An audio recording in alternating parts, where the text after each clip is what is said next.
Hello my dear friends, అందరూ ఎలా ఉన్నారు? బాగున్నారా? నేనైతే చాలా బాగున్నాను. మీరు కూడా బాగున్నారు అనుకుంటున్నాను.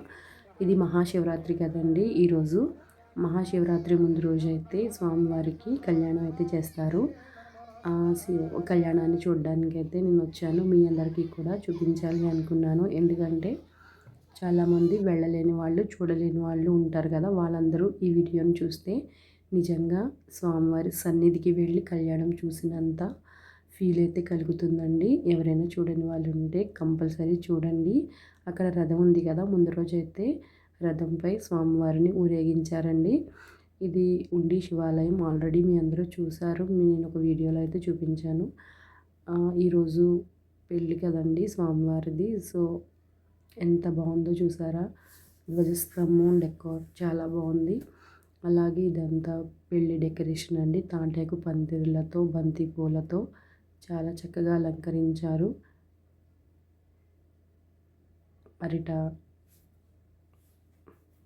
అరిటాకులతో అలా. ఇప్పుడు స్వామివారికి కళ్యాణం అయితే రెండో జన్మలో వాడికి ఆ వాసన పోలేదు. వాసన పోకపోయేసరికి ఒక తోటకూర కట్టిస్తేనే మహారాజుని అయ్యాను అని చెప్పి అర్ధరాజ్యం అంతా కూడా తోటకూర ఏం చేశాడు. రోజు అందరూ తోటకూర పప్పు, తోటకూర పులుసు ఇదే అందరికీ.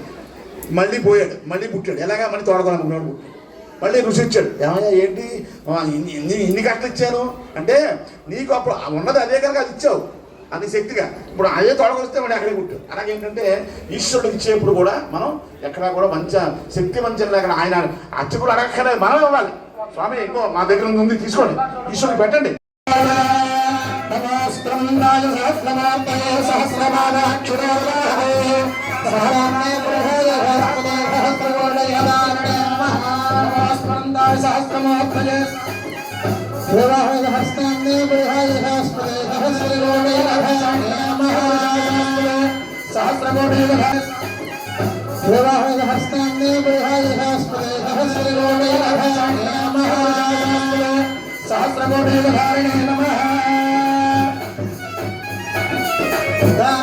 ఇప్పుడు స్వామివారికి బట్టలు అలాగే కానుకలు ఏవైనా సమర్పించాలి అంటే ఇప్పుడు తీసుకుంటారండి. దాని తర్వాత స్వామివారికి కళ్యాణం అయితే స్టార్ట్ చేస్తారు. ఫస్ట్ ప్రవర చదువుతారు. ప్రవర చదివిన తర్వాత కళ్యాణం, జీలకర్ర బెల్లం ఇవన్నీ జరుగుతాయండి. అందరూ చూడండి, చాలా బాగుంటుంది. నేనైతే వాయిస్ ఓవర్ ఇవ్వట్లేదు. మొత్తం మ్యారేజ్ వైబ్ ఎలా ఉంటుందో అలానే మీరు చూడాలి.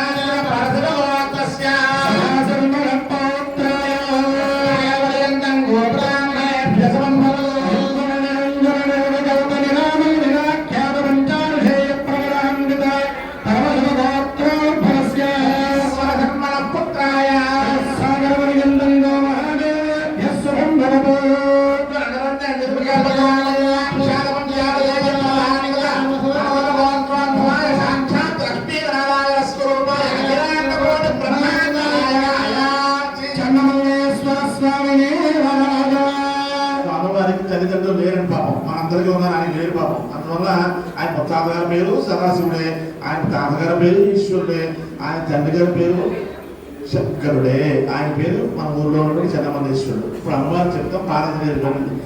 ఓం జగస్సాగర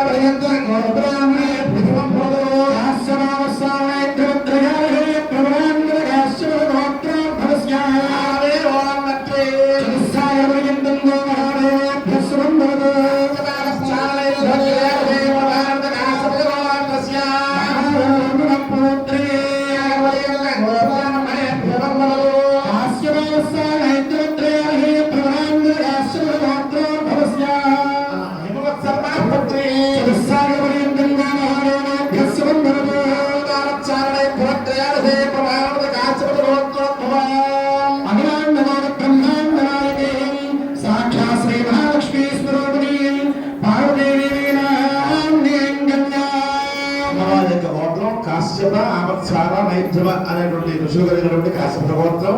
మహామేరు యొక్క మునిమనవరాలు, మందరాచలం యొక్క మనవరాలు, హిమవత్ పర్వతం యొక్క కుమార్తె అయినటువంటి ఇక్కడ ఒక పెళ్లి కుమార్తె ఎవరయ్యా అంటే పార్వతీదేవి ఇక్కడ కుమార్తె. రెండో ఆవిడ ఎవరు? గంగాదేవి.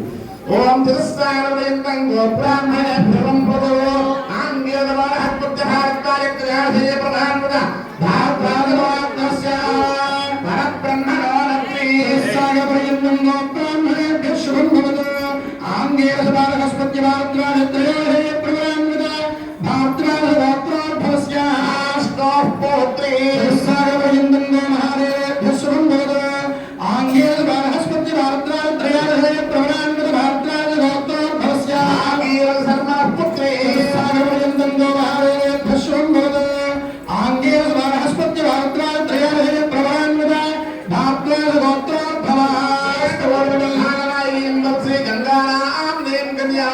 అమ్మవారు గంగాదేవి ఎవరయ్యా అంటే ఆ యొక్క పరమేశ్వరుడు యొక్క కుమార్తె. పరమేశ్వరుడు అంటే మరి ఈశ్వరుడు గారు పరబ్రహ్మ యొక్క కుమార్తె మునిమనవరాలు. విష్ణు పాదం భవీం గంగాం, విష్ణువు యొక్క పాదముల నుంచి ఉద్భవించిందంట. అందువలన విష్ణువు యొక్క మనవరాలు. ఇక్కడికి ఎలా వచ్చింది? భాగీరథ తీసుకొచ్చారు కనుక భాగీరథ యొక్క కుమార్తె అయింది. ఆవిడ కూడా అయోనిజ గంగాదేవి కూడా ఇక్కడ అటువంటి వివాహం కుదిరింది. కన్యాదానం చేస్తున్నారు. కన్యాదానం చేయడం వల్ల ఇదంతా ఎందుకంటే ఇందాక నేను చెప్పాను సరే, మీ ఇంట్లో ఫోటో చూసి వీడియో చూసి కన్యాదానాలు పాడైపోయి ఉంటాయంటే సరిగ్గా కాన్సన్ట్రేషన్ లేకుండా చేసే కన్యాదానాలు ఉపయోగం ఉండదు ఇంట్లో. అందుకనే వివాహంలో చెప్తారు అనుభవం పరిహం. ఒక ఇల్లు పాడైపోవాలంటే ఆడ ఏడిస్తే చాలండి. ఇంట్లో ఆడవాళ్ళు ఏడవకూడదు. ఆడవాళ్ళు ఎక్కడ వినండి సరిగ్గా వినండి. ఆడపిల్లలు ఆడపిల్లలు అంటే ఆడవాళ్ళు ఎవరు కూడా పరపరం స్వరూపులు ఏడవకూడదు. అంటే మగవాళ్ళు ఏడిపించకూడదు అన్నమాట. అనుకోవడం రాజకీయం భావం చేస్తారు. భూదేవి అంటే ఎంత కొంచెం బాధ వచ్చినా కూడా ఓర్చుకోవాలి. ఆ కళ్ళమ్మ నీళ్ళు కింద పడ్డాయా ఆ ఇల్లు రోజు రోజు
భారతాన్ని ఏ స్థాయికి తీసుకెళ్తాడు అన్నది ఆయన పాదాల దగ్గరే ఆ పుష్పాన్ని ఉంచుతున్నాం.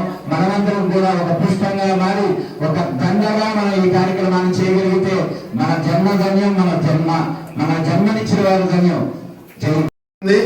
మీ స్వామికి ఇంకా వైభవం పెరుగుతుంది, మీ వంశాలు అవుతాయి.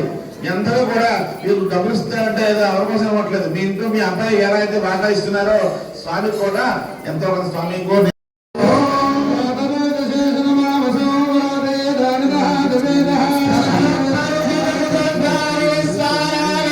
ఇంక ఇక్కడ కళ్యాణం అయితే కంప్లీట్ అయిపోయిందండి. తర్వాత మేము స్వామివారిని దర్శించుకొని స్వామివారి తలంబ్రాల బియ్యం అయితే తీసుకొని గుడిలో కాసేపు అలా కూర్చొని తర్వాత ప్రసాదాలు అవి తీసుకొని ఎవరింటికి వాళ్ళమైతే వచ్చేసామండి. ఈలోపు ఒక చిన్న విషయం అయితే మీతో షేర్ చేసుకోవాలి అనుకుంటున్నాను. ఈ టెంపుల్ వచ్చేసి ప్రత్యేకమైనదేనండి. ఎందుకంటే ఇక్కడ అమ్మవారు స్వయంభూ వెలిసారు. సో ఇక్కడ ఏదైనా కోరిక కోరుకొని ఒక 41 days రెగ్యులర్గా స్వామివారిని ప్రదోషకాలంలో దర్శించుకున్నట్లయితే మనం అనుకున్న కోరికలు అనేవి నెరవేరుతాయని ఇక్కడ భక్తులందరూ కూడా నమ్ముతూ ఉంటారండి. ఇంకా ఈ టెంపుల్ని వచ్చేసి అప్పటి పల్లవ రాజులు అయితే కట్టించారంటండి. దీనికి స్థల పురాణం కూడా ఉంది. స్థల పురాణం నేను పూర్తిగా తెలుసుకొని, అంటే కొంతవరకు తెలుసు కానీ ఇంకా పూర్తిగా తెలుసుకొని మీ అందరికీ కూడా షేర్ చేస్తాను. ఈ వీడియో ఎలా ఉంది, నచ్చిందా? నచ్చితే లైక్ చేయండి, షేర్ చేయండి, సబ్స్క్రైబ్ చేసుకోండి. Thank you so much friends.